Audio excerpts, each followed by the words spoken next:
Well, as the U.S. grapples with its climate legislation, European Union countries are also splitting over how to proceed with their climate commitments. The EU early set goals of 20% carbon cuts by 2020 and said they'd raise that to 30% if the U.S. and big emerging economies also committed to cuts.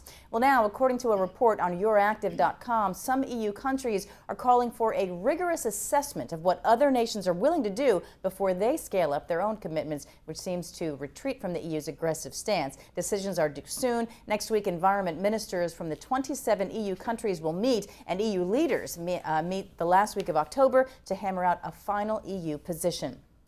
As the deadline for decisions on the next World Climate Treaty nears, one big question mark is the U.S. position. The president is slated to go to the final treaty signing in Copenhagen, but what will he be able to commit the nation to? Margaret Ryan is here now with more on that. Good afternoon, Margaret. Good afternoon, Susan. Well, the Carnegie Endowment for International Peace held a lunchtime forum today exploring the possibilities for Copenhagen. And one panelist, Eileen Claussen of the Pew Center on Global Climate Change, said the group was deeply split over whether much progress is actually possible, and she's among the pessimists.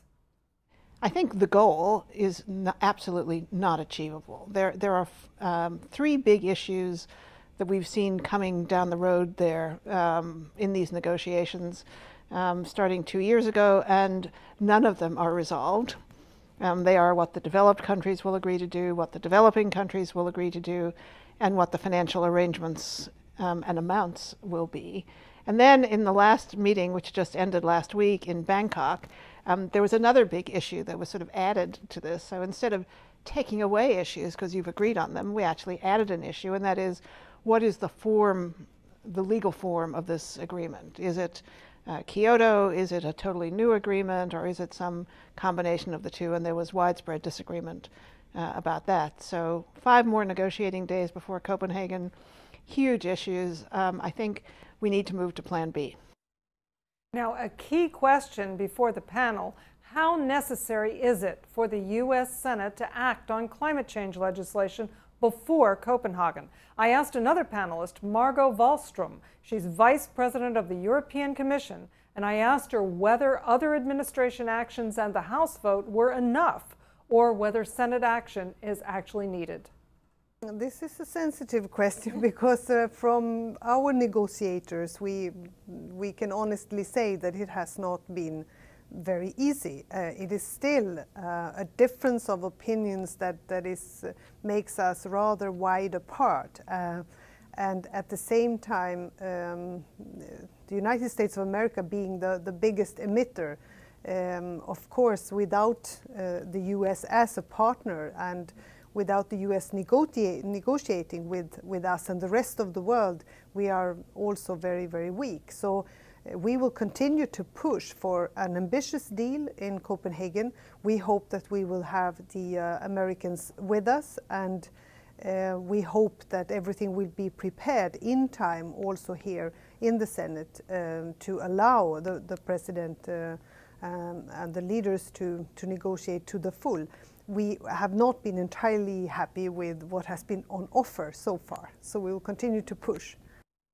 Now, Claussen also sees Senate action as needed because without it, she says, President Obama simply can't make the commitments that are needed. I think there is a perception that we certainly are making changes.